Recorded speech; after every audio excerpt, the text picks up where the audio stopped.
Let's go, et en plus ça respecte mes consignes pour prendre la place 1 ou la place 2. Franchement, des joueurs pareils, ça se félicite. Allez, on est parti, ce sera du Small Battlefield. Petite ouverture qui est immédiatement faite du côté d'Epsilon. Le neutral, il connaît pas, il l'a bouffé. Tout de suite, avec immédiatement une bonne reconnaissance de situation. L'adversaire sur un placement au sol aurait pu se faire surprendre derrière par ce petit stiletto. Se faire propulser ensuite en direction du haut et réenchaîner avec un bon combo de la part de de Epsilon. Mais non, c'est plutôt Elias qui va tout de suite pouvoir foncer sur l'adversaire. On n'oublie pas quelques détails, notamment Witch Time ainsi que le Bat Within qui lui permet de se sortir de certaines agressions qui peuvent être proposées par Elias.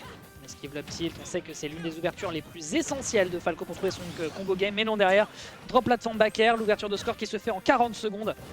Ça fait mal, ça fait très très mal. Voilà, drag down, on fait une bonne air dodge, on part sur le Bat Within, mais malheureusement le multi du forwarder qui est bien contré. Pour l'instant, on s'en sort merveilleusement du côté du joueur de Falco. Le tilt qui est mal anticipé de la part de Epsilon qui pourtant m'avait l'air d'avoir foncé sur un dash shield. Il n'y a pas l'occasion de prolonger le combo là-dessus. Hop, ça y est, là c'est l'ouverture. La SDI ici qui est bonne. Non, même pas, on a proposé juste une air dodge. Je sais pas si c'est une question de combo pur, mais oula, avec la rage accumulée, on était quasiment à ça de tuer sur cette up tilt. Pas sur cette up air, pardon. Ouais, derrière ça tue sur un back air, me semble-t-il. C'est un massacre pour l'instant. Owned qui s'en sort avec les honneurs. Par contre, attendez, je viens de voir un truc. Je vais régler un truc au niveau de ma régie, excusez-moi. Team...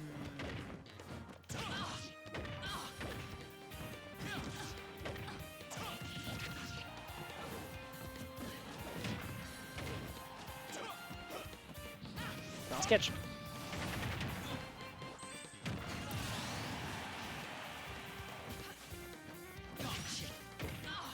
Attends, oui. Ah oui, ok, d'accord. Tant pour moi. Excusez-moi, je règle ça tout de suite.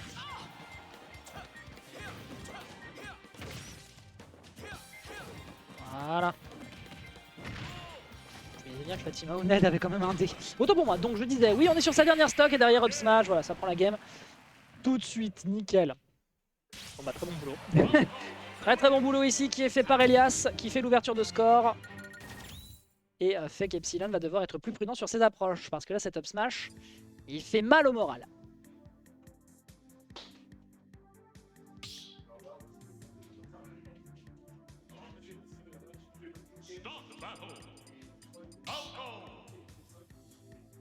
Ok, normalement tout est réglé. Bizarre que le Owned ne passe pas que sur la section de jeu. Bon, écoutez, ça arrive. Happens to the best of us. On enchaîne, on n'oublie pas que c'est du best of 5, mesdames et messieurs. Nous sommes toujours sur Small Battlefield. Une petite ouverture qui est faite par Epsilon et qui n'a pas pu se prolonger. Bon. Ah, c'est vraiment difficile, hein. Regardez-moi ça. Derrière, dès que tu essaies de te dépêtrer, tu sais que tu as soit l'air dodge, tu as le Bat Within qui peut être bien anticipé par l'adversaire, qui peut balancer des multi-hilts. Regardez ça, une phase et 81% qui sont récupérés. Normalement, c'est plutôt l'apanage des Bayonetta ce type de situation, mais il faut trouver une ouverture en juggle. Et ça n'est pas si simple parce que l'adversaire peut également s'extraire avec un excellent double jump qui saute très très haut. Ouais, pas de... Ouais, ça c'est un drame. On a le Bat Within pour réussir à s'extraire. Et là, c'est l'ouverture qu'on attendait du côté du joueur. On va évidemment pas tuer à 102%, mais ça avait des comptes à l'équilibre et Epsilon en avait cruellement besoin. Voilà, l'un des inconvénients auxquels on peut être confronté, malheureusement, quand on s'appelle Bayonetta, eh bien, c'est de tuer à haut pourcent. Ça va, on a l'occasion de revenir, on a bien temporisé, on ne prendra pas le multi-hit. Enfin, le dernier hit du forwarder qui aurait pu être monstrueusement dur à gérer. Oh, le petit caboutier, rien, le backer? Non, dommage. Oh, et c'est bien tenté pour s'extraire ici, mais finalement la surprise sera du côté d'Elias, puisqu'Epsilon fait l'ouverture avec son backer sur un timing changeant. Très très beau cette play. Ok, là ça va être dur. Oh, le down tilt, il tout repère et derrière on l'anticipe mal et la punition avec le revenge kill qui est bien faite côté adverse. C'est dur, c'est dur. Ok, tilt, terre, neutre qui est bien esquivé encore une fois par le Bat Within. Et pourtant il y a des arguments défensifs du côté de Epsilon, c'est pour ça là qu'on capitalise bien et qu'on prend l'avantage sur l'adversaire. Le rebond sur le stage qui est mal anticipé avec un neutre de l'autre côté. Ça va être un drame si on se fait toucher par ce down air. Là c'est un rebond sur le stage qui se sauve encore un peu. Là, le backer qui aurait pu être monstrueux selon la DA adverse. Le tilt qui n'aboutit à rien malheureusement. Le ready shield qui se fait surprendre derrière pour se prendre un gros up smash. Ouais, le père, up smash qui était un peu gourmand quand même du côté d'Elias, ça on admet. Évidemment le fort intro ne tue pas. Très bonne DI pour esquiver l'agression. Et là, le prochain aérial qui sera proposé sera le dernier et ce sera bien fait ici. Si vous voulez battre une Bayonetta qui vous fonce dessus avec un side B, vous n'avez rien d'autre à faire que shield et chercher un back air selon votre personnage. Et là en l'occurrence c'était la bonne option et le kill est récupéré du côté de Elias. Bonne reconnaissance de situation. Sur 50% qui sont pris, l'adversaire est maintenant off stage, l'air dodge un peu gourmande. Mais non, ça va, on n'a pas l'occasion de trouver une option de la part d'Epsilon pour prendre le kill. Le back air qui était bien tenté mais qui n'aboutit à rien. Bien à l'abri dans son shield pour l'instant, Elias ouvre le score et ce de manière très très clean. On a déjà un premier point d'ailleurs. Ok, on anticipe mal un down air ici qui est trop violent. Back air, ça tue? Pas encore malheureusement. Est-ce qu'on peut revenir sur le stage? Non! Air dodge un peu précipité de la part d'Elias en zone rouge, permettant à Epsilon de trouver l'ouverture, de réussir à percer la brèche et de s'engouffrer en direction d'une égalisation. Après 103%. 103%, l'exercice est délicat, on rappelle que c'est Bayonetta et le potentiel de combo pourrait surprendre même un joueur de la trempe du joueur Aoned. Dommage. Ok, on n'anticipait pas, peut-être qu'à ces pourcentages-là on ne touche plus. C'est un sour spot, ce qui fait qu'on a l'occasion de refoncer derrière pour trouver l'impact. Side B, on se repositionne du côté d'Epsilon. On sait que la moindre bêtise... Wow, cet air dodge de fou furieux! Qu'est-ce que c'était que ce fauchage dans le mauvais sens? Les deux se sont regardés, vraiment, je vous jure, sur la player cam, ils étaient en mode « Ah d'accord ». Et quand elle fait une roll, elle a pas une hitbox bizarre, Bayonetta aussi? On est d'accord, parce que t'as la jambe qui est derrière. Ouais, c'est bien ce que je pensais. C'est bien ce que je pensais. Donc je pense que ça doit être ça, et c'est ce que disait Epsilon où sa roll était pas fou, c'est qu'en fait Bayonetta, quand elle fait une roll, en fait elle fait une espèce de pivot bizarre avec ses jambes au sol, ce qui fait que son hitbox à l'arrière, eh ben, elle est étendue.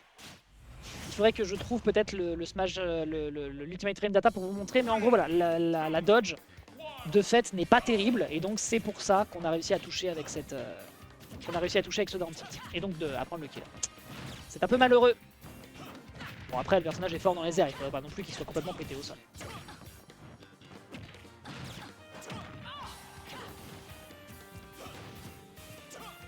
Ok, on arrive à survivre ici à cette petite agression.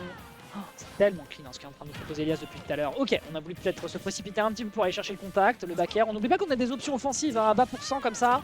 Ok, le back air derrière, un back air qui tue au center stage, bien sûr, c'est Falco. Et n'oubliez pas, hein, si l'adversaire n'a pas beaucoup de pourcentage, il y a toujours des petites ouvertures quand vous êtes quasiment sûr d'avoir des combos. Ok, ça touche bien, ça prend pas le kill. Ça ne prend pas encore le kill, mais c'est déjà un message qui est envoyé. Le jab qui était un peu gourmand, heureusement on arrive à sortir de l'agression. C'est un back air qui est proposé après cette galop attaque. On ne se précipite pas côté adverse, il n'y a pas de grab malheureusement qui est fait ensuite du côté d'Epsilon pour contenir un adversaire qui lui fonce dessus avec un side B. Ah, là on est en train de prendre des grosses bastos et on est en train de bien identifier ce qui réussit à toucher. Forward smash directement qui vole dans les plumes de la sorcière de l'Umbra. Et l'exorcisme est en place mesdames et messieurs, le 3-0 est en train de poindre le bout de son nez. Et on cherche le kill par tous les moyens. Très bien vu, on voit un petit peu au niveau de la DI et après hop hop, on se repositionne sur le back air. Bon boulot pour l'instant de la part d'Epsilon. Qu'il a pour l'instant. Oh, lock sur la plateforme avec un petit coup de blaster réenchaîné derrière par un petit aérial. C'est clean, on se perd malheureusement un peu au niveau de ce grab. Les gros dégâts qui sont à retenir, on a une bonne take-in qui permet de reprendre immédiatement l'ascendant. Attention à pas se retrouver off stage. Hein.